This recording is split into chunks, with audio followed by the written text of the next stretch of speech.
Robbing the king is child's play once you understand the structure of the kingdom. In my video entitled, "The Kingdom Never Died," I spoke of the structure of the kingdom. I'll refresh that for you right now. There are 5 major groups in the kingdom: royalty, priests, guards, landlords, and farmers. The 6th group doesn't count when you're trying to rob the king. You can call them commoners, but I'll do my best to always describe them as they are: a distraction. The king rules all and owns all. He controls the groups by deciding their rate of pay and how high their taxes are. After centuries of infighting amongst the various groups, 2 things had become clear. First, everyone despises and feels comfortable abusing the distractions. The second thing is that all the groups grown to secretly hate the king. From birth, all swore allegiance to an inbred, arrogant imbecile. The system was a blessing and a curse. It detached its inhabitants from reality.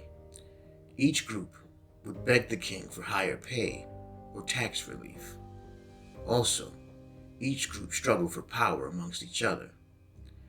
The biggest headache for the king were the priests. They continuously posed a single question for the king: what right does the king have to tax God? The question itself is foolish. In fact, this struggle had been with the system from the very beginning. Pharisees asked Jesus in the Bible, on Mark 12:14-17, "Is it right to pay imperial tax to Caesar or not? Should we pay or shouldn't we pay?" But Jesus knew their hypocrisy. "Why are you trying to trap me?" he asked. "Bring me a denarius and let me look at it." They brought him the coin, and he asked them, "Whose image is this, and whose inscription?" "Caesar's," they replied. Then Jesus said to them, "Give to Caesar what belongs to Caesar, and to God what is God's." It's the king's system and the king's money. Demanding to pay no taxes is essentially saying that you are equal to or above the king. Here in America, the priests won. There are no taxes on churches. The guards and the landlords were usually the most faithful to the king, at least outwardly. The king usually made it a point to treat the landlords and the guards the best. Also, if the king is ever afraid, he pays the guards more money to defend him. It is the same to this day. The last group are the farmers. In every variation of this system, this group is strictly and violently controlled. Why? They are the most likely to revolt, and they have the most leverage. You may recognize the system in your local economy as well. It was all designed by a long since past king. Thus, we've inherited the flaws of the system.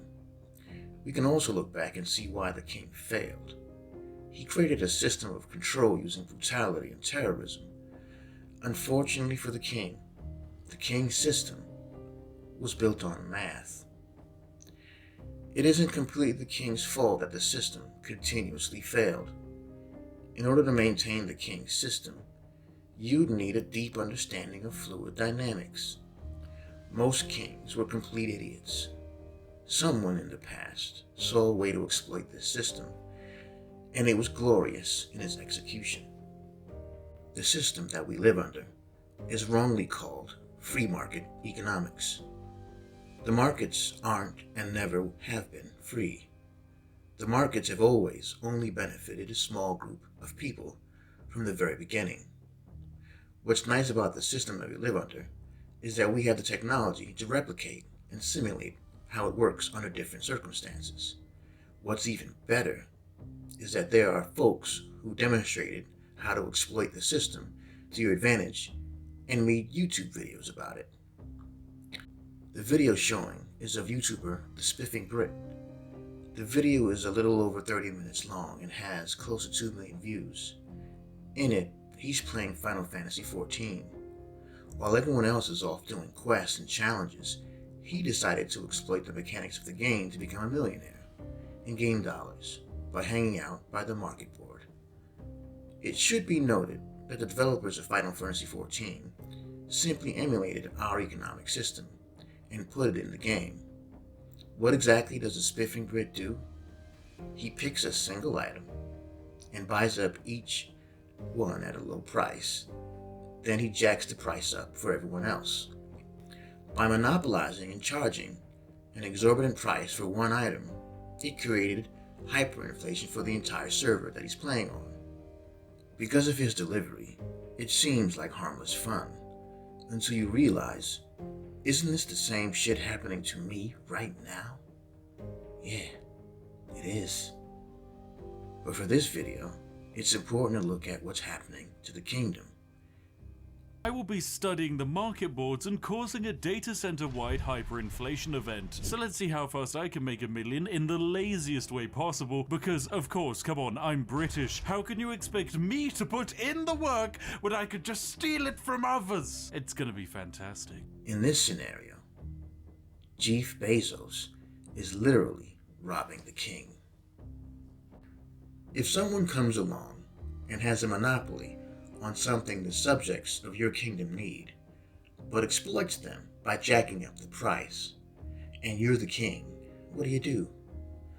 Obviously, you murder them and take their stuff. This isn't what happened, though, right? After thousands of years, royalty didn't understand the system that their ancestors created.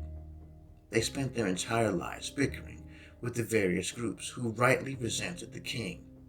He was arrogant, lazy, promiscuous, and completely ignorant of the world around him. When a businessman came to him with an apparently great offer, the king was too stupid to realize that it was a bad deal. The businessman would corner the market on something the landlords, the farmers, the guards, or the priests needed, and jacked up the price. In return, the businessman would allow the king to charge a tax on the profits. As I said, the system is based on math. Such a deal would do nothing but empty the king's coffers and raise prices on the entire kingdom. The ones that I call the controllers have been doing exactly this for a few thousand years. One after the other, kingdoms fell, while on the surface, no one knew why. It was because businessmen bled the king's coffers dry. Without money, a king is useless. One by one, royalty was shuffled off the world stage without any fanfare. Yet the system he created remained.